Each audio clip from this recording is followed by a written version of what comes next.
No way, Jose. The following footage proves beyond any doubt that the tanks intentionally set the house on fire.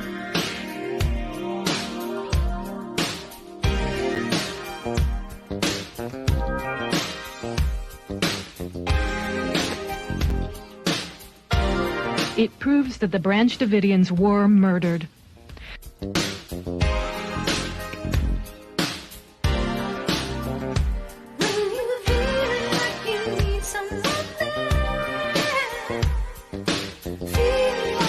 You can see that this tank has a gas jet on the front that shoots fire. You can also see the fire quite plainly.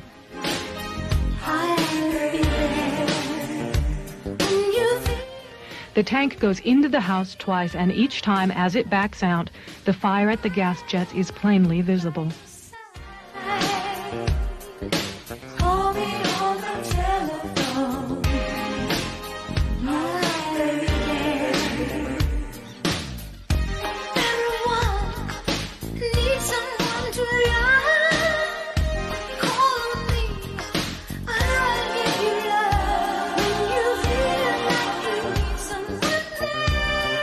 We must all do more to recognize and look for the early warning signals that deeply troubled young people send.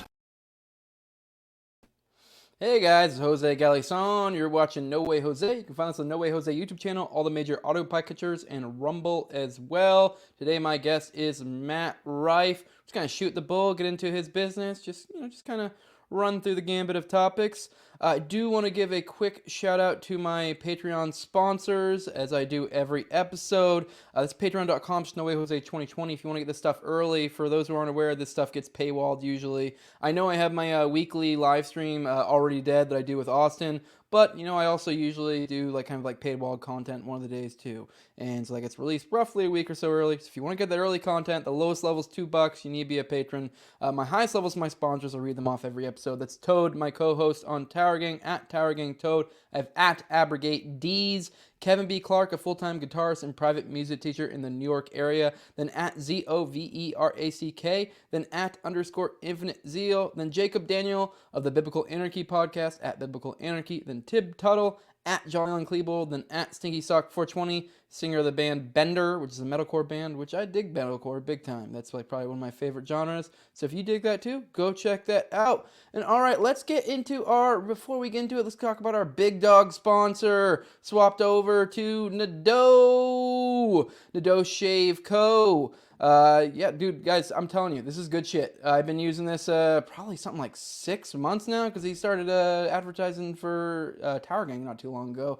And yeah, I've probably only gone through a few razors in 6 months. I don't shave daily, but I shave about once a month, and then I edge up, and this stuff lasts as long as hell. So this is really economical. This is $75, will basically last you a whole year, and really, if it's me, that probably lasts me 2 years. Don't tell him that. I'm not, I'm trying to make some sales, but just saying, this is good stuff. This is a smooth shave too.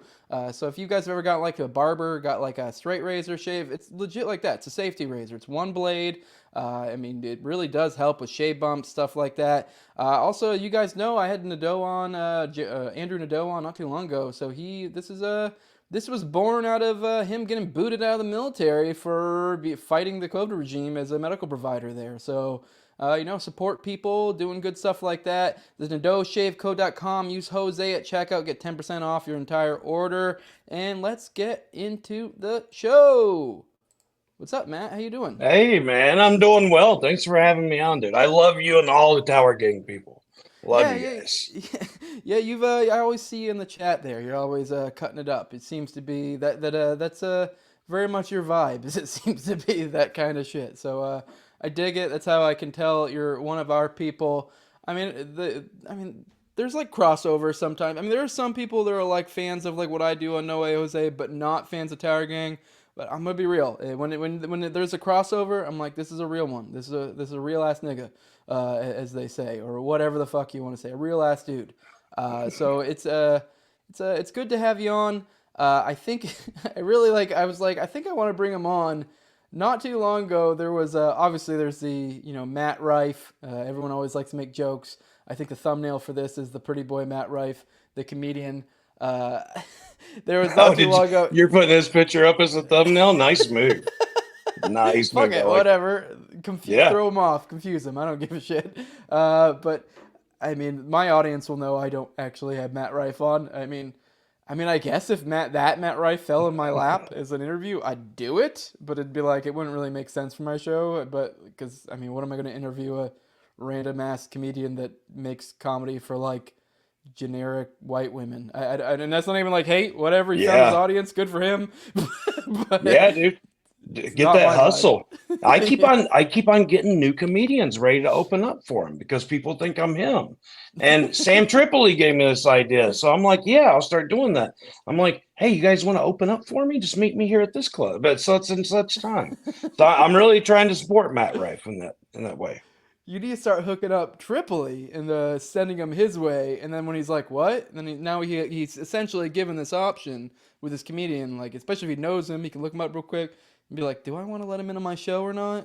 And you know what I mean? Like that kind of thing. Or it'd be like, I don't know where you got this info from. So, that would be... well, no, I'm scheduling them for a show that doesn't exist. I'm like, yeah, meet me here at such and such time. And hopefully they're there. I don't know. I haven't heard any feedback yet. Well, I was gonna like a show like for Sam, so whatever. Maybe he gets some opener action. You never know. He might find a diamond in the rough and get somebody out of the blue. It's like, oh shit, this guy's actually good. Although, let's be real, if they're hitting up your inbox begging for shit, then they're probably not that good. I don't know. That's my when they podcast. Huh? It's whenever they follow me on Twitter, I automatically fire back like, hey man, thanks for the follow. I've been listening to your stuff. I like it. You want to open up for me next week? So maybe I'll try to hit up Sam and open up for him. Now, like stand-up comedy, I've never done it, but I've always been interested in it. Mm-hmm. So I may try it at some point. I just don't like failure. Yeah, I don't think I could do it. I mean, it's just not my style.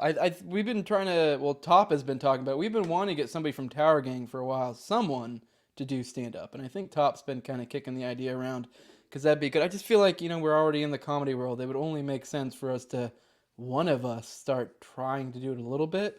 I don't know. We kind of already have, you can leverage whatever Tower Gang fame, quote unquote, to the comedy world, and might as well work that grift. Why not? So yeah, I feel bad. I'm kind of scared for stand-up comedy. I don't think it's going anywhere, but the big thing is we're turning into a remote society everywhere. Mm-hmm. It's like my entire business is based off of remote society, except for my office. I require people to be there. I want them at work. I want to see their faces and to be able to answer questions, even though I'm never there. So comedy, man, it'll probably turn into some kind of VR situation. Like I have people right now, there's a medical convention out in Dallas they want me to come speak at. And then I started talking to the guy and they're setting up an entire metaverse. So I don't know if you know about this, but a lot of people, they're setting up for like your VR glasses. And they have a whole room set up and you walk around with the glasses on, you talk to these people, and it's growing big. I'm not ready to take that leap. I like to talk to people in person. Yeah, I don't know. I feel like comedy, I mean, we were just riffing on this on Tower Gang actually last night. We were making fun of Toad because he's, he just shows up to all sorts of events alone, and it's kind of sad, honestly. That's just his vibe. I don't know if he's just not able to get people to come with him or doesn't want to. He seems to be content with literally going to all sorts of events just alone. Basketball, comedy, music. I mean, I don't know. That's not for me. I'm more of a homebody. If I'm going to go to an event, it's because I have people going. Yep. Very rarely. I mean, every once in a great while, like if say there's a movie that comes out that I really want to watch, like Dune just came out recently. Like I read all the Dune books. I actually brought my youngest with me because she was interested in it. I got her to watch the first one, but had she not, I would have gone alone. So like certain events, like stuff like that, I'm fine with going alone if it's something I really want to do. Something like comedy, I don't know. I guess like it's not that big of a deal if I watch it on Netflix or don't watch it at all. So like as opposed to leaving my house, it's gotta be people there. But I do think there is something to what you're getting at with like the future of comedy. I think a lot of the old heads are going to die off, as we've been kind of seeing, I think, personally. Like you see a lot of like the Legion of Saints guys kind of rising up even more so. Just essentially the people that were kind of in that dangerous or safe dangerous, as Sam likes to say, type Yep. range. I think they're coming up. The old people that kind of were milk toast are going to kind of die off. All the people that have Netflix specials, essentially, that's not going to last for too long. Like we just said, what, Shane Gillis? Well, no. Yeah, Shane Gillis, I think, had a Netflix special not too long ago, and he was on SNL. I think that's what I was Yep. thinking of, was the SNL. So it's like, I think they're essentially getting forced to actually maybe do quality there, as opposed to the black, gay, fucking bisexual, whatever the fuck, person that tells half-ass jokes that aren't even really that good. I do think there is something to that, but I don't think the in real life is going to die off. I don't know. I think that's part of the whole vibe, but I do think we're going to get quality over quantity here in the future. Over time, I think it'll die off because I mean, if you look at kids now, most of them they don't have a driver's license. They have no real want to get one. Like my cousin's son, she's talking to him right now. She's like, Israel, don't you want to get your driver's license? He's like, no, I don't really care. Because he goes home, he plays on his VR headset. And that's what it was. We've changed over to cell phones. Like I'm still from the generation of I didn't have a cell phone until I was 18 years old. Mm-hmm. And they just weren't available, especially in the mountains, no signal. But for him, he has all this stuff, and he's like, I don't really care if I get a driver's license or not. For me, I was there on day one. As soon as I was able to get my learners, boom, give me the test, give me my learner's permit. I want to hit the road. So over time, these kids are going to grow up and they're going to be like, hey, can I just throw it on VR and watch the comedy show? Yeah, is your what was it? Your nephew? Is he an urban or like an urban environment or like a rural environment? Because I don't know. I mean, I have two kids. I have a 14-year-old and an 11-year-old, and I mean, my youngest 11-year-old's not even thinking about driving because she's 11, but my oldest is like very much excited about driving in the future. So I don't, but it's not like I hang out with a whole lot of kids. So I don't know. But we also live more rural. So Well, yeah, I mean, we're right in the mountains. oh, I that's mean, weird. you don't go anywhere without a car. You can't like walk to your friend's house, anything Yeah, like that. that's So weird. he just stays home. There's a lot of kids like that now. It's wild. Yeah, I And guess. he has his VR headset. He goes home, plays video games, and he just Yeah. hangs out. That's about it. Now I'm getting ready to start taking him out because I have electric dirt bikes, I have electric bikes, scooters, and like a one wheel. I'm going to start taking him out to get him outside and riding those. That's probably. It sounds like he needs it. Yeah, I dude, he's pale. He's so white. He's transparent. I mean, I don't. That's weird to me. I mean, not that my kids are like super go out. Well, my youngest kind of is, but my oldest is more of like a girly girl, and likes to talk to her friends and blah blah blah, socialize. But it's not like she's like an outdoorsy person or whatever. But yeah, I don't know. That's weird. But I also, me personally, I never really had video games or I don't know. It wasn't like a big thing. That kind of stuff, a big thing in our life. I think I've had a three.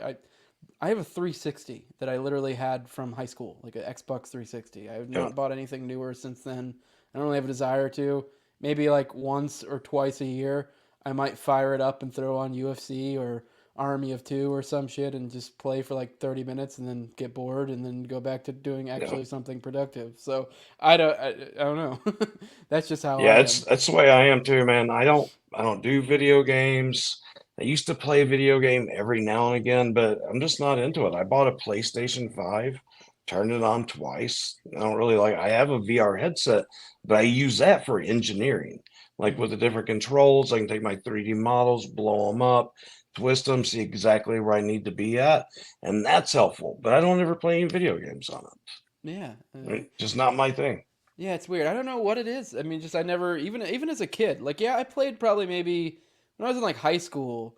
I maybe played like once a day, maybe every other day. But even then, it wasn't for long. And it was like after I'd done it, had a long day, and I'm just kind of laying there in my bed, just kind of fucking off. And as a kid, I had nothing else going on in life. It'd be like after I just got back from my homie's house and smoked some weed, and after soccer practice or whatever the fuck, and after working out when I had like maybe an hour before I was gonna pass out for the next day. But yeah, I don't know. I mean, it was definitely the least of my priorities of the things I did in my life. So, but yeah, I don't know. I guess we have a new generation. I mean, maybe my kids are unique in that I didn't. They kind of took after me in that way. So I Well, don't you know. probably got them out too. You probably socialized them, got out. Like, let's go do this, let's go do that, instead of just letting them stay home and play video games. Yeah, they're definitely more so. Yeah, my youngest is a little soccer phenom. She's already an age group up and as a girl in a co-ed league and is probably like in the top 3 best players in her league. So she's a little badass, but that's all she does. She runs probably like 10 miles a week, plays soccer all the fucking time just for funsies, just 'cause it's like, what the fuck else am I gonna do? So, and that's good. So, Well, now you got to teach her to play against the boys oh, that that's what say, she's "Oh, I'm doing. a girl." Well, she does. She's co-ed. It's a co-ed team. She's like Really? legit. Yeah, she's probably like top 3. She's literally probably like the 3rd best player. And she was so good in her league. They jumped her up in a league because she's 11. I think there was like a 12 to 14 rec league, and they let her go to the 12 to 14 because she was just dominating her younger league. So it was like, Dude, that's awesome. Foster that as much as you can. So when yeah, Leah Thomas is like, "I'll play soccer with you," yeah. she can still whoop his ass. Yeah, I mean, and it's funny too because she's also like at the same time has a good head on her, and she knows like, yeah, well, I mean, I know when I get older, like, the boys like at a certain point when we get to a certain level of skill, I'm just not gonna be able to keep up. I'm still gonna dominate the girls, but for now, I'm just gonna Yeah. dominate everyone. So, Yep. I but mean, the boys her age that are playing, they're still kind of gay because they don't have that testosterone. You know what I mean? So, yeah, yeah, I could see that. And then that age gap or the physical gap when age comes, yeah, that's going to be a big yeah. separator. So that's good, man. It sounds like you did a good job raising your girls. I think I did all right. I like to think I did okay. I definitely fucked up here and there, but I did want to get into what kind of brought you to mind was the recent shit with Matt Rife with the dude who, I guess it was like a comedy bit. Is come to find out later is they said that he like had sucked 2 dicks to get like one of his Netflix specials or to get famous or whatever. Yes. And that just got me thinking about like just kind of the blackmail stuff that was going on lately. A lot of stuff coming to light. I mean, we got the Diddy stuff that dropped. Obviously, Epstein. The Nickelodeon stuff came out recently. There's other stuff. I mean, I could probably go on, but I just think there's a larger, big picture thing here to where it's like, and we were kind of riffing on comedy a minute ago, and like I think there is something to that. I mean, I don't know what I feel like, who knows? Maybe a few years from now, 5, 10, we'll find out there may have been something similar in the comedy realm or something. I don't know what. Maybe they wasn't like to the extent of like Diddy type shit where it's like, all right, well, we got to do gay stuff to get to the top. I don't know what you got to do in comedy to get to the top, but I wouldn't be surprised if there's something similar like that. But I think it is breaking down. Obviously, to be clear, I don't think that Matt Rife is actually. I mean, maybe he is. I know he's got pretty lips, so maybe he is sucking dick to get Netflix specials. But No, I think that for him, man. So, I like Matt. I talk a lot of trash. I'm just goofing around. I'm like, oh yeah, Disney bad boy princess, and I goof on him and everything. But what comedian wouldn't? You know what I mean? So I think he's a good guy. And that joke about that guy, dude, it wasn't funny at all. That guy was just talking trash. And he come out and he apologized. I don't know if you saw the apology, yeah, but it wasn't funny one bit. Disrupted Matt's life. And then, of course, I always lean into it online. I'm like, dude, I've never sucked a dick. And, so it's fun, but I like the guy. I don't think in comedy there's really that thing. I yeah, think more so of what we're seeing is the exposing of gatekeepers. yes, Now, what they do on the gay side of it, or, with kids or whatever, all this degeneracy. I mean, you've seen Diddy acting with or being around, was it Bieber? I I mean, think yeah, Bieber, yeah, all these different things, man, and it's gay and it's horrendous what they're doing. I don't think in comedy they're doing that no, not to because that extent. comedians are known to speak out. You know what I Yes, mean? They're the ones speaking truth to power. yeah. I don't really see it happening in that field. Yeah, I maybe some, but it's probably I do think you're probably right. It's more like gatekeeping, something along those lines. A good old boys club. It's probably a lot less official than the something, or I guess not official. A lot less fucked up as something like a Epstein or a fucking I don't know, like a Diddy, but I wouldn't be surprised if there's some sort of mechanisms in place where the people who say the right things, who don't offend certain people, who will run cover for certain things out there, do tend to rise, or used to rise to the top, but I do think that's breaking down.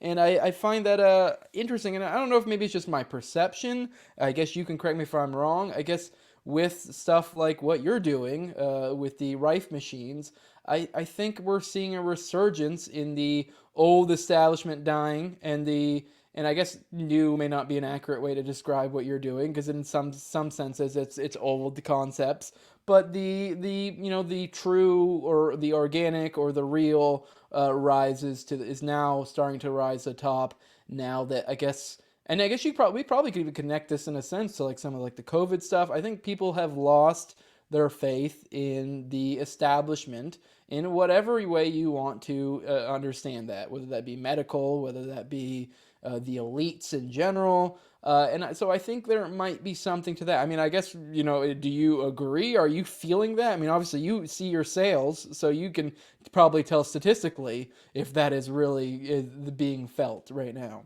Yeah, my sales, there's only a small way to judge this because I mean I'm springboarding off my great uncle Royal Rife. So Mm-hmm. that already put me ahead of the game.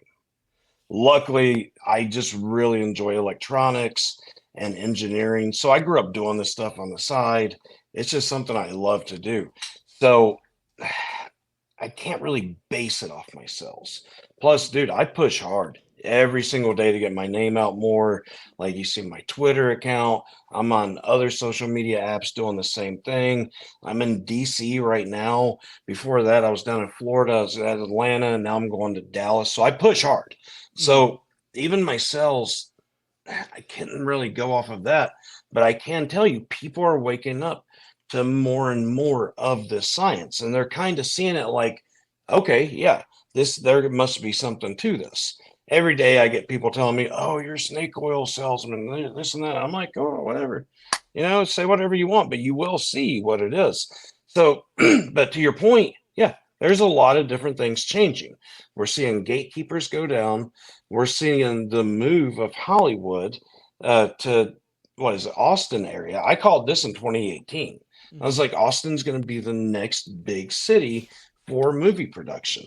Then you start seeing Texas doing all these tax cuts to come there and film.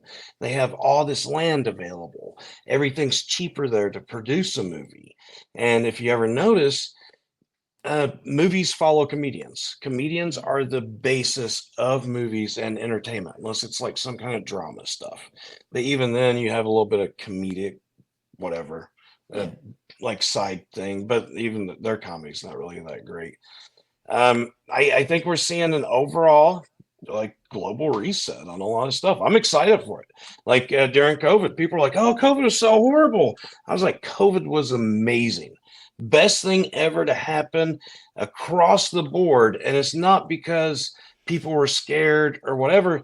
It's because that put them in a situation to wake up and start looking at things.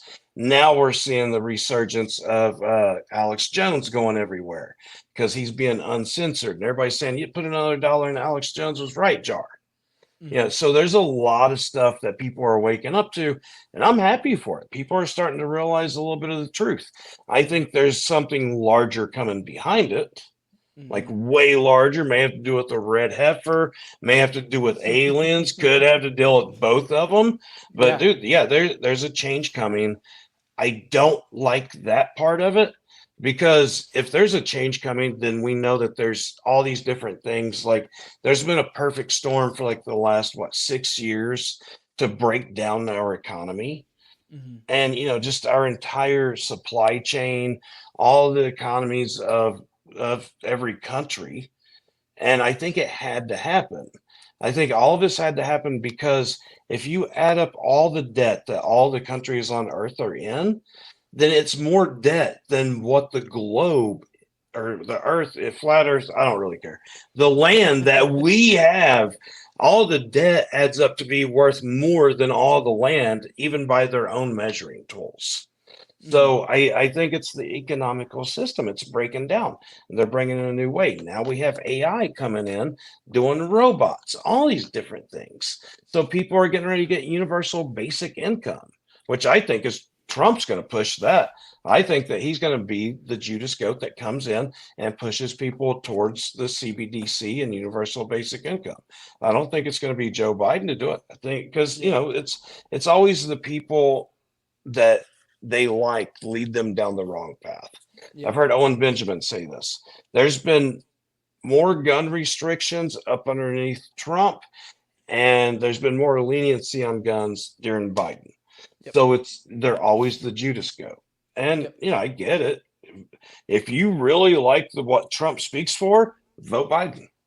If you like guns, vote Biden. If you like authoritarianism, vote Trump. Yeah. And there's a lot of truth to it. Yeah. A lot of people don't like to think of it that way. Just think, well, this is what Trump says, and if I vote for it, I get that. And you're like, okay, retard. Like, thanks for paying attention. I do think there is something with the whole red heifer thing and stuff. I don't know how much you've dug into that, but I've been thinking for a while that perhaps, I mean, I could be wrong. This is a wild speculation. Maybe their Moshiach, which I don't know, the Jewish Messiah, very well might be Trump, because that's been a thing I've seen. Apparently, there are corners that have been talking about that for a while. Where I guess, and he was always super about Israel. And I know a lot of people have been like running, been like, whoa, like, because he's kind of been like made some tepid like criticism of Israel. Like, he's actually surprisingly the best of the available candidates right now. Like, between Biden, RFK, and Trump, he's been the best on Israel. But it's not saying much. And it's also like, what is he going to do when he gets in? So, what do you mean best? Like the most supportive of Israel? Well, I meant, okay, I guess I was a little confusing, because when he was in, he very much was supportive of Israel, and he's even made comments not probably too long ago about being supportive of Israel.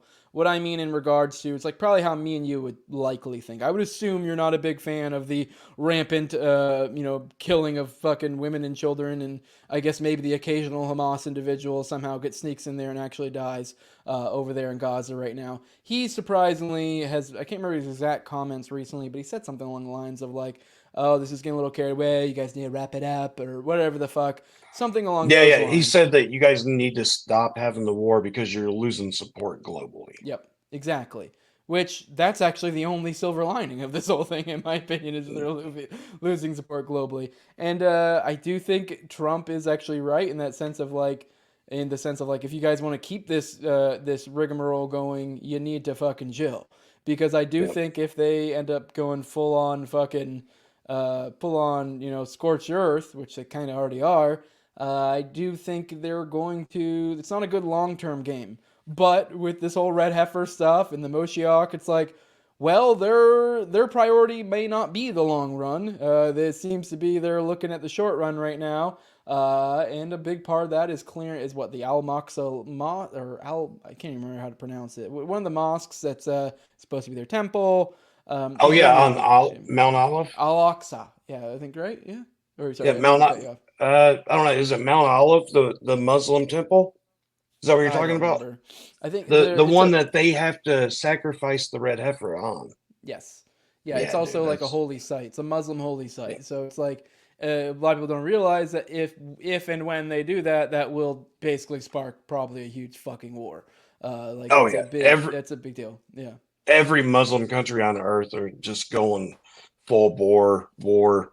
So I fully believe that Trump is who they're trying to usher in. 100%. Donnie Darkend, right? Mm-hmm. I've been reading all his stuff. And dude, the Israel, they keep on going to him and giving him things. They gave him a menorah not too long ago. Mm-hmm. And we're seeing a rise in all of this. And the Bible talks about the Antichrist to rise and to be the bringer of peace or something of that effect. Yes. Yeah. And it's wild. And okay, so my girl's Jewish and she doesn't even support Israel. She's like, it has no reason, there's no right to exist. And it's wild because she knows about all the Jewish culture and all this stuff. She's not a Zionist. And she's more in line with the things that, like you and I are talking about, the things that we see as being good and bad than what we actually see on the news. So I kind of get torn in between that because I know what this says and I know what that says. But whenever I brought this stuff to her about Trump, she's like, I've never seen this before in my life. And she was shocked about it because it all aligns. And I 100% believe that Trump is the one they're trying to usher in, Yeah, like makes sense without to a me. doubt. Yeah. Yeah, it just seems like he's playing, like if you look at like support between him and Biden and such, it's like it just seems like the perfect Messiah story or Mhm. Moshiach story or hero's journey or whatever you want to call it. Like this guy, he got knocked out. Oh, now he's come back. He's faced all this huge adversity, and now he's going to be the underdog. While in a certain sense, not really being the underdog, at least in the sense of like support. In the United States. He clearly has the support to win, but then everyone doubts whether he would be allowed to win. Now, obviously, I do think there probably will be roadblocks thrown his way, but I wouldn't be the least bit surprised if somehow he pulls it out, and despite all this adversity, he comes back. Oh, he makes America great again. He brings Israel back to its glory, and be like, "Hey guys, that was too much." Tries to bring it together. And you did bring up the aliens thing earlier, and I just finished my buddy. He's like my co-host now on the Already Dead show I'm doing once a week, which is like a live stream. He's got a bunch of great content, and I listened to his Blue Beam Project episode. Mhm. And what a lot of people don't realize, a lot of people think Blue Beam and they think, oh, just aliens. And it is like probably, it might be part of it. But a lot of that is about like religion and the idea of coming in and essentially ushering in some sort of figure or entity that is supposed to unite while also simultaneously essentially making it seem like every other religion is either wrong or been misinterpreted or something along those lines, but then ushering in some sort of new age religion or something along those lines.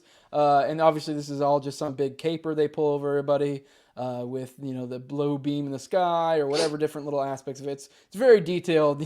People go look into that. I would suggest. I'm not going to do it justice, but like that got me thinking. Like that plays in so well to this whole Moshiach or this whole storyline because I do think you were right on the COVID stuff and that like in a certain sense one of the worst things that happened, but also in a certain sense one of the best things because it did shake people up and opened a lot of people's eyes. It kind of is I've said many times it's like the great bifurcation. It forced you to one edge or the other. You're no longer able to be lukewarm. You need to be either be hot or cold. And I think there is something now we're in this situation to where I think if they're going to pull off some high impact event of some sort to try to pull things back in, it had to be pretty fucking big. And so this would be aliens or some sort of huge religion thing or something or a combination. That might be the ticket. I know a lot of people have been sketchy. I still think maybe it's possible they pull off some sort of OKC bomb part 2 or something. But even then, I'm like, I don't feel like that would be enough. I feel like there'd be too many people on the ground, researchers, too much decentralized information going out that shows almost immediately, like, guys, this is fucking bullshit. Like, come on. This is where we're at in this period of time where information travels so fast that it's borderline impossible unless you're willfully ignorant for the wool to be pulled over your eyes, like in that sense, Honestly, I think it's all one and the same. I Mm-hmm. think every bit of it's one and the same. So let's talk about religion for a minute, about like the truth or whatever on religion. Have you read the CIAD class, Adam and Eve? I have not known. It's amazing. You have to read it. It talks about Hindu, it talks about Christianity, Muslim, Judaism, all these different religions, and it goes through each one of them. And then it says at the end, it pretty much boils down to not one of these religions are correct. They're all correct. Mm-hmm. Saying that we're in some kind of, I would call it like a weird human experiment. And then at the end, it just resets and starts all over again. Mm-hmm. So that's the CIAD class. Now, aliens, right? Now, I think that we're headed towards war. I can not promise you. I fully believe that we're going to end up in a war. And sorry, she's snoring.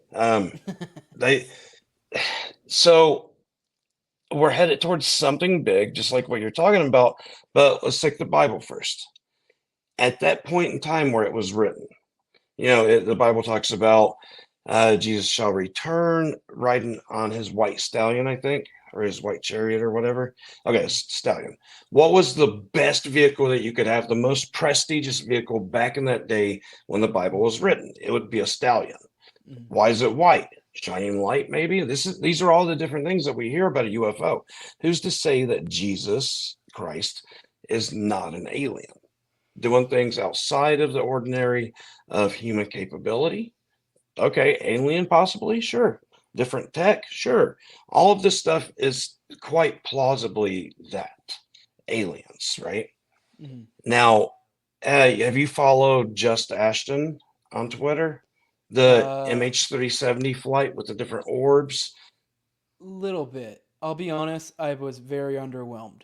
The little bit I've looked into it, but I don't know, because it's like I know the whole shtick with that is like, oh look, here's this video, and it's like, can you guys prove it's doctored? Because whatever, and it's like, for one, I feel like logically speaking, that's kind of like a bad place to start. Kind of like it's almost like a prove me wrong type thing. Like if anything, like it's Yeah, on you to prove it, and it's like we're in a time where there's deep fakes, there's so much shit, and it's like I'm not a nerd, so if you're like going into like, oh well, I don't think this could be edited, or like how the fuck am I supposed to take your word for it? I don't fucking yeah. know. But either way, The go ahead. special effects and everything, that's meaningless to me. The science Yes. behind it is what I like. And I've talked to Ashton about this and everything that he brings up. I'm like, yeah, it's totally plausible. For one, you can see the electromagnetic field on the polarities, one pulling, one pushing. And he's talking about this has to be ran through AI to be able to have this certain 120 degrees out of phase for each orb. And then at the end, you see the electromagnetic fields pull in and they just boom, and that's whenever the plane disappears. There's a lot into this that would be scientifically plausible, and I could see it working exactly like that if this, is 100% true. I fully believe it's true, to be honest with you. I don't have a strong And opinion either way. I wouldn't be surprised if it's true, but I just like, yeah, so okay, I look at just our yeah. AI. Look at AI and what we see. They've been running AI for years, dude. Why wouldn't the government already have like a substantial AI to figure out all of these different things on throwing off gravitational waves or throwing off the electromagnetic spectrum to be able to fight against gravity? Now, this is AI that we're talking about. Maybe they haven't hit that event horizon to where there's no turning. Maybe they have. I don't really know. But I do believe that they have a better AI than what any of us know about. They're only putting public restrictions in on it because now it's reached the public. They've already had it. So that goes back into aliens, right? Alien tech. Okay, you can call it alien tech, or maybe it's just AI. That's alien to me. Yeah. Now, so again, I like the science and everything behind this, and I believe that we're headed towards war. And I sent a comment to Ashton earlier talking about this. Our country, we are pushing the limits on every front that there is, right? Now, Mount Olive, this Muslim sacred or holy ground where they have to do the red heifer thing at. Yeah, I think that they're going to totally blow it up and they're ready to fight the Muslims because they have tech like this. Now, they're keeping everything to a point to where we have to have boots on the ground, more like analog war, like what it was. But since we have all this tech, I think that they're ready just for something to pop off and boom, it's all out there in the open and we decimate. And I don't like any of it, to be honest with you, but that's just the way our government works. They're warmongers. Everybody during January 6th, I'm not surprised at everything that's happened to them. And I've told the shaman himself, I'm like, yeah, dude, it's stupid for you to go in. You're going up against war criminals. You Yeah. think they're going to go easy on you because of laws? Yeah. So I think it all ties in. And as soon as this thing pops off, that the United States will come in and just decimate with everything that we have. And it's going to be all this new tech. Yeah, and I don't know. I hope people are ahead of it because I do. I mean, I think possibly, depending on how these things unfold. I mean, yes, I get these people have a heightened technology, and but at the same time, it's like you look at how COVID unfolded, and I don't know. These are not impressive people. These are unimpressive people with impressive things. Is kind of what it is. So it's like, and there are the occasional impressive person there that is trying to coordinate things. But at the end of the day, it's kind of what was it it's kind of the same idea as the economic calculation problem when it comes to like communism. It's like if you have like a few evil fucking geniuses who are trying to coordinate a bunch of fucking like unimpressive evil people or just useful idiots. It's like you get to a point where it's like, how well are you really able to coordinate this? I mean, obviously, this is what a lot of people point to when you try to be like, there's no way conspiracies can happen. You're like, I still think conspiracies can happen, but I think a lot of times flaws, bugs end up in the system that they're trying to implement. Things fuck up. It doesn't work the way they want it to. We have people like me and you that are kind of, putting thorns in their side and fucking things up along the way and getting people along the way to kind of open their eyes and create like essentially another population that's not going along with it. And I think maybe, I mean, yes, there, as you said with COVID before, this could also, in a certain sense, also be the best thing ever, while also being the worst thing ever. Because I think, this will only further this bifurcation to where it's like you really got to shit or get off the pot, one or the other. Are you going towards tyranny? Are you coming over this way? What are you doing? Like, and I think we may be seeing that. I don't know. I'm very much talking to my ass. I don't know what the fuck is going to happen in the next year or so. I think some big shit's going to happen for sure. It seems like every week there's something big happening. We're getting to the point where huge shit happens and we're just like, okay. I think that's what it's all for. So whenever you have a great reset like this on what they talk about, and if there's going to be a huge change on, just like whenever we had the Industrial Revolution, if we're going through something like that again, you have to get people used to this. And in psychology, you learn that humans are naturally like, how do you say this? They refuse to change. We don't like change. Mhm. And, for example, go sit down with somebody to dinner. And, the first thing most people do, they unroll their silverware, they put their napkin in their lap, and they arrange their silverware. Mhm. Reach over and move somebody's fork from one side to the other. First thing they're going to do, they're going to move it back. Mhm. Right? We don't like change instinctively. Go into somebody's cubicle or office, or just even there in your room. Do you have a trash can close to you? No. Okay, if you did, you'd get used to where it is. Mhm. Now, let me go in there and move your trash can. Dude, you're going to move it right back. We don't like change. So if you start creating chaos and you start creating like what I call a scalar system, scalar means just randomized. If you create a scalar system and people start getting used to this, it's NLP, it's neuro linguistic programming. The more that you're used to this and being indoctrinated into change, and the more you're getting used to it, that's when you can throw in the big guns and not everybody freaks out. Mhm. So it's slowly increasing on, oh, well, we just have to do a straight 6 years of constant, distraction and pulling you this way and this way and this way. It's the same way you train a dog to walk on a leash. You want them looking at you. So you'll walk with them and then you turn without warning. Then you turn without warning. That way they know it's not the leash that's directing them. It is them having to pay attention to you. And I feel like the US government's done that same thing. And I think that's what we're headed towards. So there is going to be something big.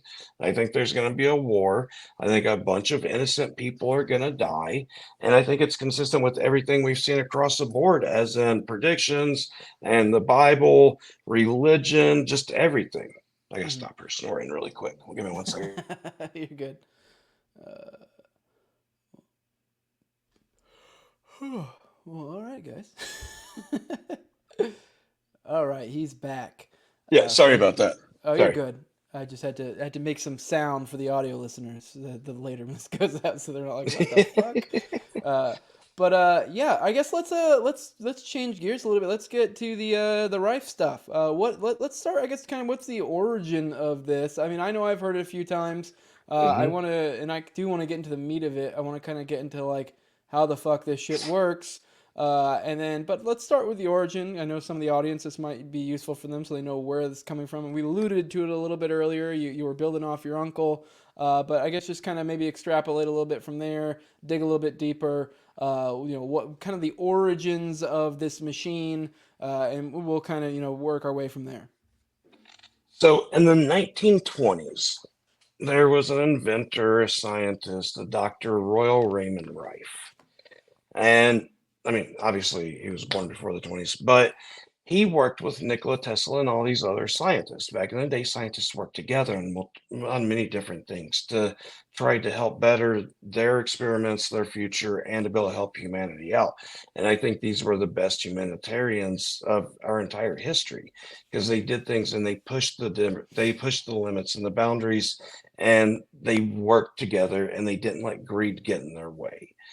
So Dr. Royal Raymond Rife and Nikola Tesla, they were sitting around a campfire one night, having a cigar, drinking some whiskey, and they were just brainstorming.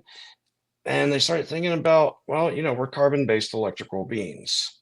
That's how our brain communicates with our body. That's how our body communicates. That's how we operate, is through electrical synapse. So why don't we use electricity to help boost the body up and help it heal disease and to be able to encourage your body, to be able to assist your body? So why don't we use electricity as medicine? So, and both of them thought it was a great idea. They both started working on their own things. And this is where Nikola Tesla's multi-wave oscillator come from, if you've ever seen that. And this is when Roy started working on it. And this was the beginning of what has been branded to be called the Rife machine. And it's an electromagnetic frequency wave field generator. Now, Roy did a lot of tests with this. A lot of his tests were successful. Like, he used to experiment on lab mice. He would take the bacillus virus, the cancer virus, inject it into rats, and then he would run the Rife machine on it. And every single test, every single trial he did on the cancerous rats, they were all successful, every single one of them. So the American Medical Association, Morris Fishbein was the founder, and he was looking to sponsor some people to help fight disease. And he sponsored Dr. Royal Raymond Rife, and he also sponsored the Rockefellers. Well, the Rockefellers found out they could make medications out of petroleum, and this would ease symptoms, but it would cause side effects. And you could make more medications out of petroleum to get rid of those side effects and those symptoms, and it continually goes. So, the best customer is a return customer. They're not there to cure anything. They're there to treat stuff. And by the way, I'm not a doctor. These are not medical claims. I'm just telling history. So the American Medical Association went with the Rockefellers at the end of the day. Well, during the same time, when they sponsored Roy, Roy started a tuberculosis and cancer clinical trial that was run by a doctor. Royal didn't go in and, treat the patients themselves. He had to stay away from it a little bit. And so the doctor would administer the EMF generator. They used to call it Rife's generator or Rife's frequency machine. And he was running this on tuberculosis and cancer patients, and the FDA ended up signing off that Roy's machine cured 8 cases of cancer. We don't know how many cancer patients were in there. We know that there were more cancer patients than tuberculosis patients, so there was at least 9. And so he cured 8 of them, and the FDA signed off on it. Well, that's not the most profitable business model. If you own the AMA, you want a return customer. Mm-hmm. So after AMA went with the Rockefellers, they burnt down Roy's lab. They took everything they could out of it first. It was in California. And they took all of his notes, the universal microscope. And, a lot of people say, oh, yeah, Royal was a quack and a snake oil salesman. Well, he invented the numbers 1 through 5 microscopes that are still used to this day. He was the first human to ever see a live virus with the naked eye, because him and John Crane created a universal microscope that would go into 60,000 times. Magnification, 60,000 times magnification. So Royal was able to see it, and people still call him a quack, even though he is the patent holder or owner for the actual light that goes beneath the tray of a microscope to light it up underneath. Like, it just freaking genius. Mm-hmm. And so, they discredited his machine. After they burned his shop down, Roy said, "You know what? I'm going to build this myself. I don't need them." And he went to 5 different factories. Each time he would go to one, they would pick it up and say, "Yeah, we'll build these for you." And then they would just out of nowhere turn it down, turn away from them, and never deal with them again. After the 5th one, they ended up making like 15 of what the Blu-ray device, and that's Rife machine. And then they ended up getting shut down, and I think that the factory ended up burning down as well. But so Roy was like, "I'm done with this. I'm leaving the country, taking my machine with me." And he did. He went down to Mexico. He was working there, and his old business partner, John Crane, kept on working with all this stuff in the United States, and he ended up getting put on trial. He was the only one that stayed here in the US. He got put on trial to be able, like, because they were suing him. "You can't do this." Well, I think they was threatening him with prison, all kinds of stuff. Roy wouldn't come back to the States at the time. So all of this knowledge and everything got suppressed for many, many years. Well, John also kept a copy of lab notes. He kept a lot of extensive copies of all the notes. And after Royal died, the Crane family gave all this stuff over to my side of the Rife family, to my grandfather. I didn't know Royal was famous, man, not one bit. I just grew up, I liked electronics. And, my poppy would teach me stuff on it. I'd be like, "Hey, can we see Uncle Roy's notes?" And he would teach me things. I always enjoyed it. And then, like I was saying, whenever I was 18, I got a cell phone, started looking up, like my name, looked up my mom and dad, ended up looking up Royal Rife. And I was like, "Dude, I know what this is. Look at this. This is his machine, is his frequency generator." I was like, "That can't be him. Like, he's everywhere, all over the internet." And so I call him. I'm like, "Hey, Poppy, is this Uncle Roy?" Like, he's like, "Yeah." He said, "Listen, don't ever mess with this. You're a smart kid. You need to just live, work hard, love your family, love everybody, do the best that you can for everyone, and you'll die happy and fulfilled." Granted, my grandfather, he's a wise man, and he knows about health and everything. He's 93 years old, still alive to this day. Him and I were actually born on the same day, which was pretty awesome. I'm the youngest grandchild, share a birthday with my grandfather. And so I listened to him until 2020 happened. When 2020 happened, I saw so many people that were just in fear, and they started hating other people, and they just had disdain for anybody and everybody that was getting close to them. And it really enraged me. So I decided to make a couple of them. And I made a TikTok account, posted a video really quick about, "Hey, here's this and this, and how do I know this?" Well, I'm Matthew Rife. Royal was a relative of mine. I'm gonna, build a proper Rife machine. The people started beating down my door, like, not physically, but they were like, "Hey, let me get a machine, let me get a machine." And I was only going to build a couple of them and put them out, and it just turned into a full-blown business. So take heeding the words of my grandfather on loving people, doing the best I can for everybody. There's no way that I couldn't just not do this. I had to do it. So it just turned into a full-blown business. And I mean, I love what I do. It's stressful at times, but I'm ready to bring it all back. And one of the biggest things I have to combat is the way that they've ruined my family's name over the years. So there's all this speculation about what the Rife machine is, what it does, because there's been multiple people over the years to make claims. Then, they're like, "I know what a Rife machine is, and this is how it works. It'll do this, it'll do, A, B, and C." And to be honest with you, even Royal's notes, it didn't do A, B, and C. There's a lot of misconceptions. So I try to straighten that out. I'm very transparent and honest with customers. And, I offer like a 30-day money back guarantee, no questions asked, because I want to make sure it's right for people. And to be able to earn people's trust, or my family name, to earn trust to people, I have to be very trustworthy. And so, well, maybe not me personally, my business has to be trustworthy. Yeah. Because I talk a lot of trash, online. Yeah. I don't care if people trust me or not, just as long as they trust the equipment and understand the business is going to do what's right and stand by what I say, what's going to happen, the rules that are set in place. So, I mean, we're in a really good place now. We've seen a lot of great success on things. I'm working with a couple of different people now on a long string of clinical trials we're able to run through. And after I get those done and use what the FDA calls their rules, and the FDA is not okay, the rules are not all bad because just like we were talking about, there are snake oil salesmen out there that will lie to you. So, but they make it really hard for people who have something legitimate, and it takes time. I'm going to play by their rules. I'm doing a lot of different things to where I can be FDA approved. Now, I also teach doctors. I I hold different classes throughout the week on Zoom calls and Google Meets, and I answer doctors' questions.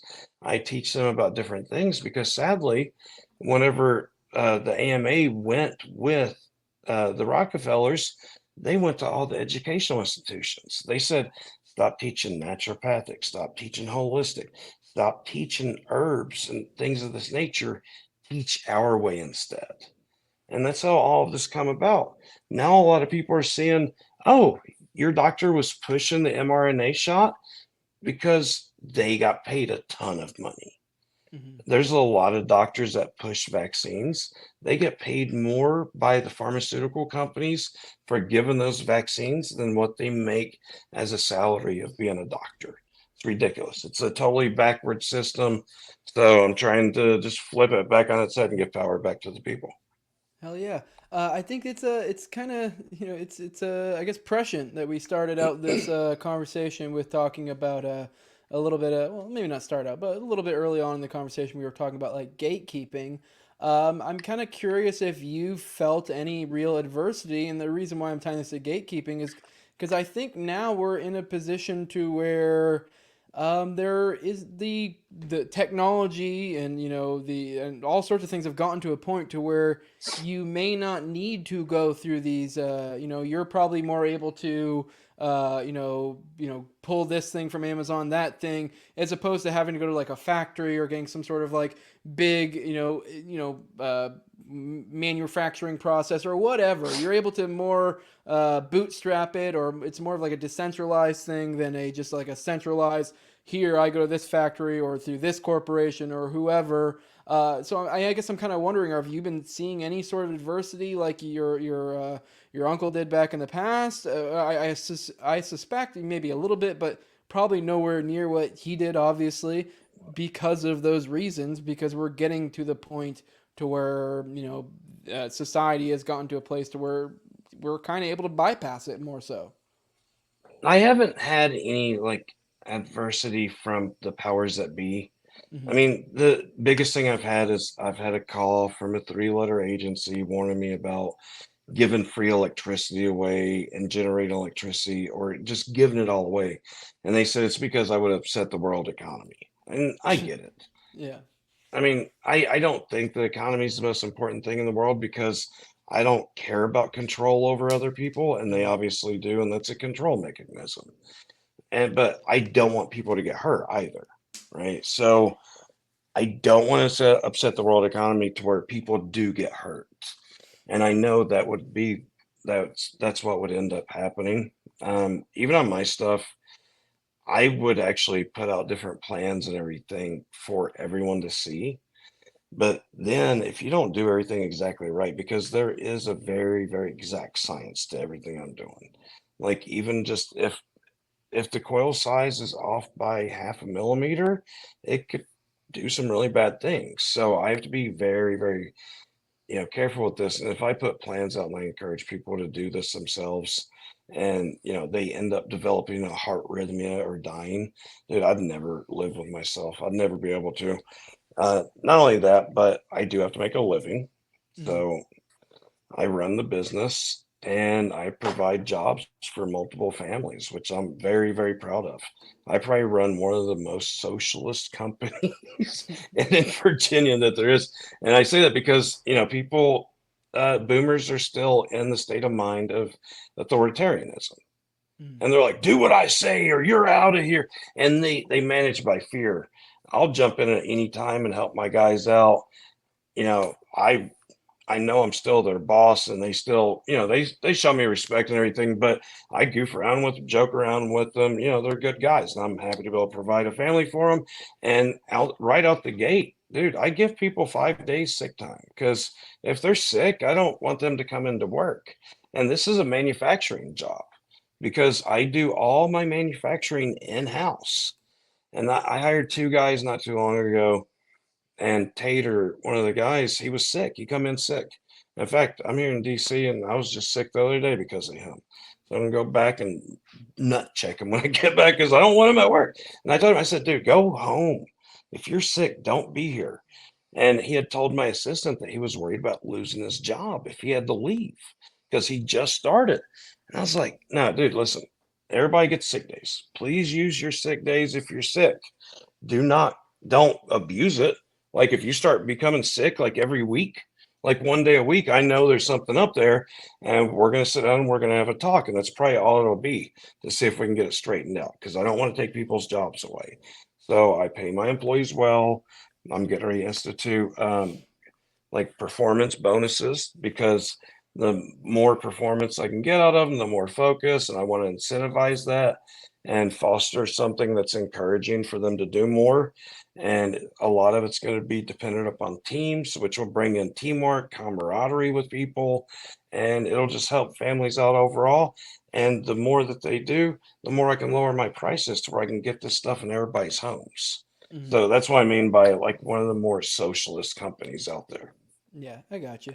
I guess kind of one last question. I would like to kind of, if you could, maybe just kind of like a quick rundown of, and I don't not necessarily like the science specifically, but kind of like, as I said earlier, bro science. Just kind of like make this make sense for me, because I know it kind of works off frequency. So how does that tie into somehow helping the body along? How can you get this message to my audience of how there are medical benefits for the different frequencies that the Rife machine produces? And when you say frequency, and I know you've said before this is like a frequency machine of some sort, are we talking like you literally audibly hear it, or is it like sort of like a wow wow wow wow something like that, or what are we talking about here? Okay, let's start from just the beginning.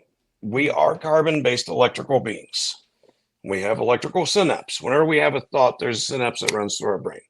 And stub your toe, and you'll have electrical feedback, that synapse going from toe to brain, whatever. Communication, right? So now let's talk about frequency and resonant frequency. Think of, like, this bottle right here has a frequency to it. There is a resonant frequency. Think of it as a wine glass. Now, an opera singer, she can sing and match the resonant frequency of that wine glass. These are sound waves. They travel. You can't see them. And the way sound works is atmosphere. It's compression, decompression as it rolls throughout. So her resonant frequency is going to hit this glass, and it's going to make it oscillate. It's going to move at the same pitch because it's resonant frequency. It's communicating with it. Now, if she ups her amplitude enough to where it's shaking so violently that it'll just shatter, right?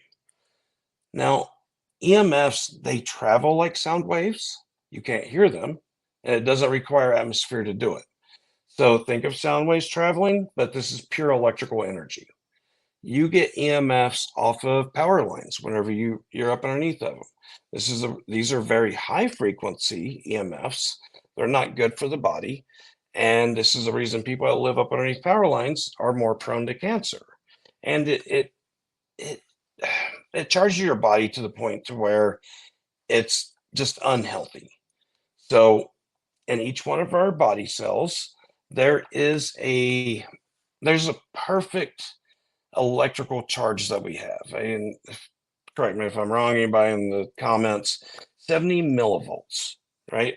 That's the perfect charge of the body. You go below that, that's where you have disease, you have sickness.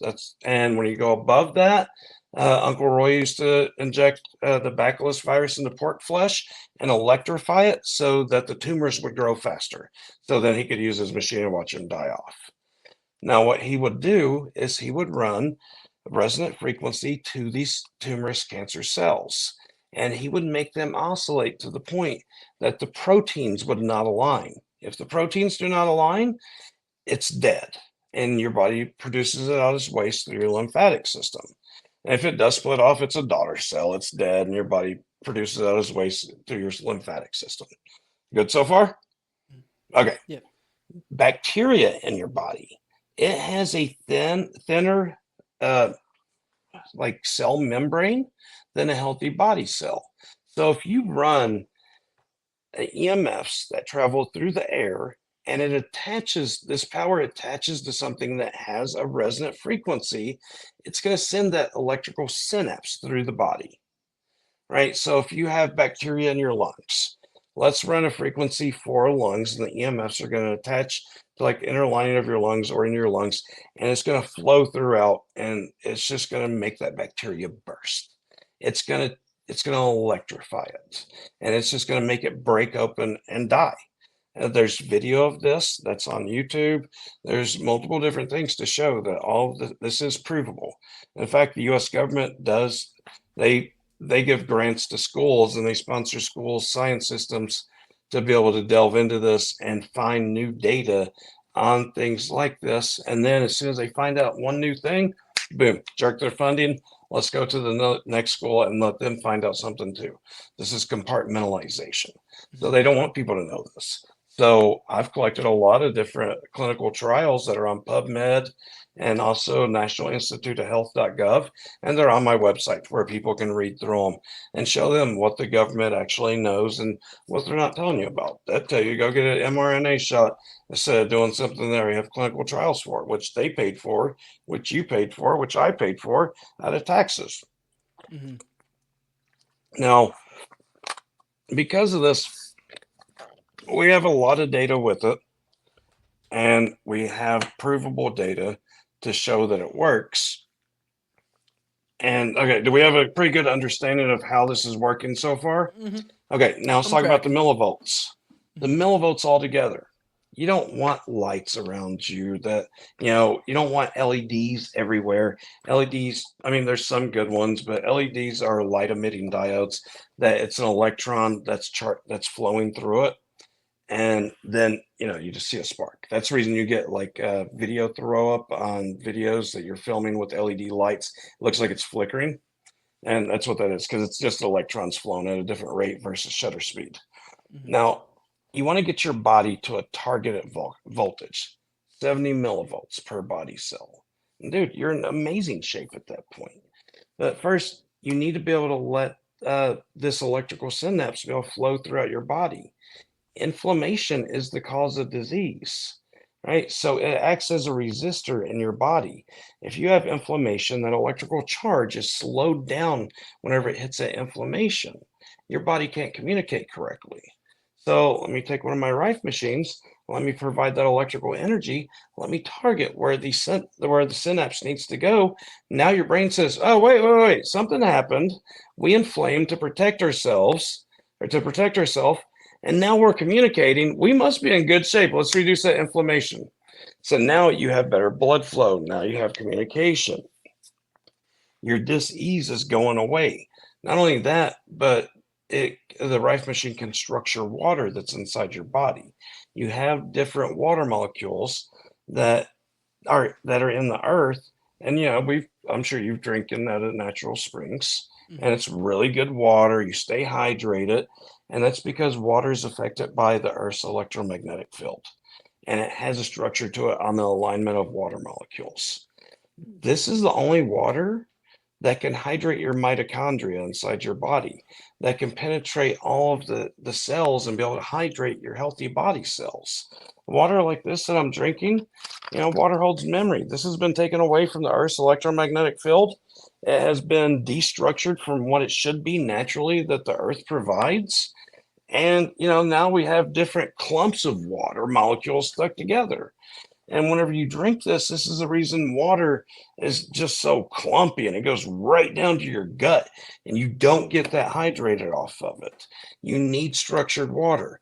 Well, I can structure the water with the Rife machine and bring that EMF energy back to it, realign it, and then I drink it. And then it disappears like in the back of your throat. It just instantly absorbs, and it hydrates you.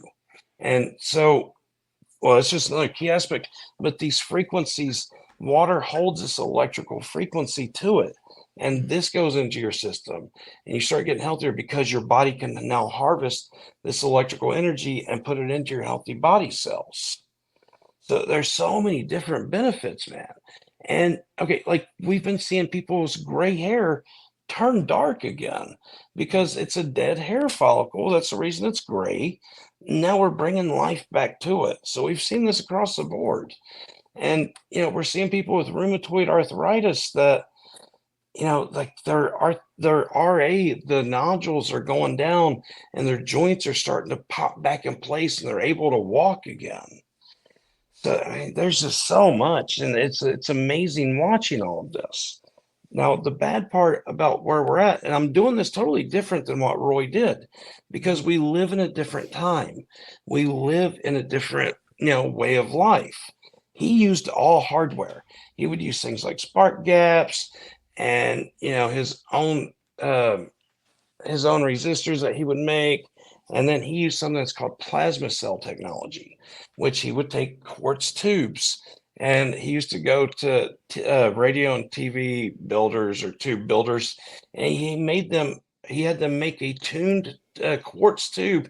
He filled it full of noble gas, and then he would run his electricity through it at a different hertz rating to, create like a lightning, like it's those little plasma balls that you get from Spencer's.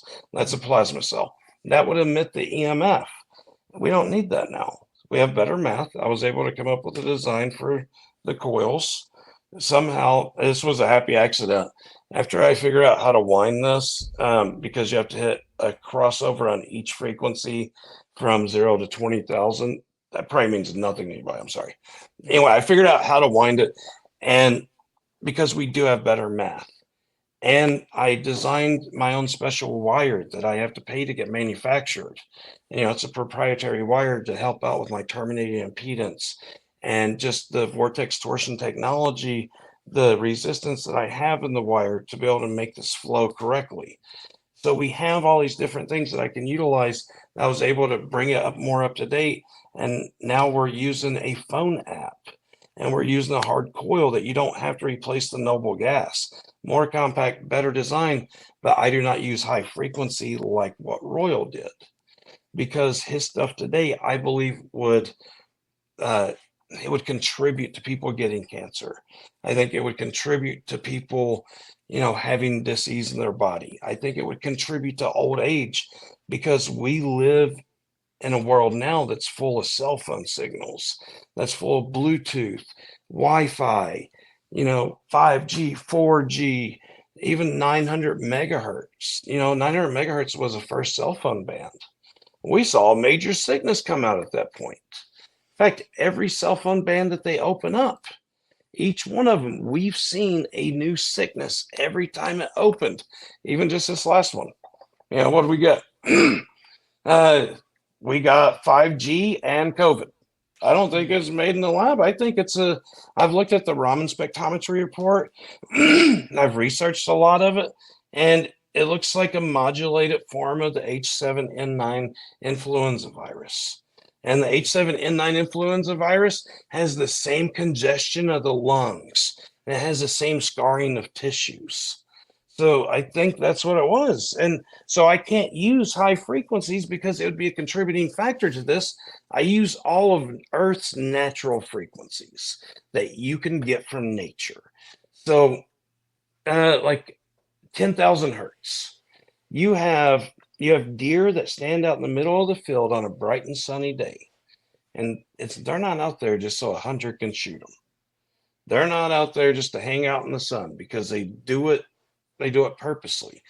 You'll get 10,000 hertz from the sun if you're out buck naked and letting the sun beat down on your naked body. And this will detox you. 10,000 hertz is a detox frequency. That's why deer are out there. Now, if you and I go to the beach, dude, I can't afford to go to the beach every day. I don't even want to go to the beach every day. But if you ever notice how everyone feels amazing at the beach because they're grounding. Mm-hmm. And they're also getting 10,000 hertz from the sun, plus they're gaining, around about 8,000 more hertz just from the ocean spray going into the air and the sun ionizing and structuring that water, and that's hitting you and you're absorbing these frequencies. So you're getting around 18,000 hertz while you're out there, and you feel amazing. You have tons of energy, you're having a good time, you're not tired until you leave and you go home, then you're just wiped out. Well, I have it on demand. I have it through a Rife machine. I can turn on 18,000 hertz. So, and I mentioned that because grounding. Now we have all the cell phone stuff that we went over, and we know, that there are bad frequencies. Well, whenever you're born with a bunch of negative ions in your body. This is a reason a kid can wake up and just be ready to go and doesn't need coffee. It's the reason that when they get hurt, they heal so much faster than what you do when you get older. And they have so much more energy and they're just happier.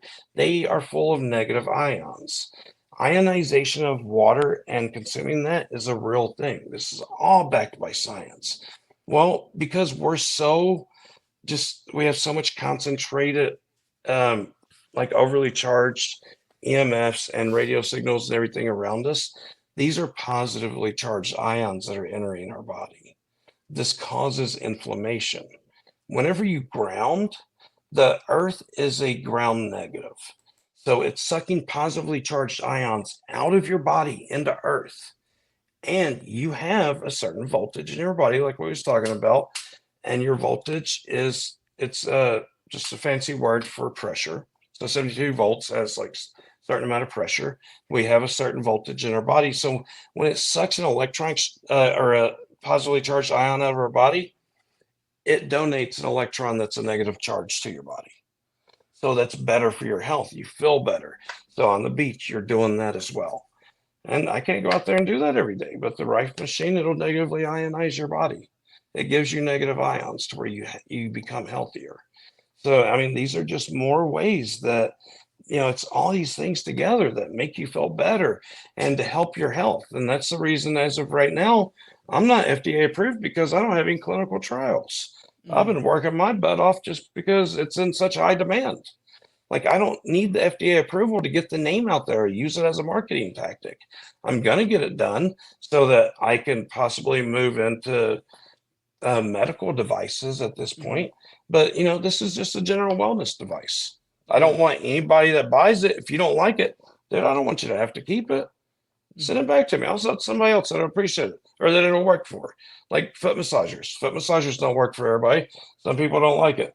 But I can tell you my returns are less than 0.5%. And that should speak for itself right there. Hell yeah. Well, I think we've given enough for my audience to chew on. I think there's a lot there. I am very interested in it for sure. But you want to let my audience know where they can find you at, where they can get a Rife machine, or where they can find you on Twitter, that sort of stuff. Yeah. Yeah, 100%. So I am on Rumble, Real Rife Technology. I'm uploading a video right now of my latest presentation of down in Clearwater, Florida. Has a lot of information on it. You guys can see testimonials. I am on Twitter at Rife Technology.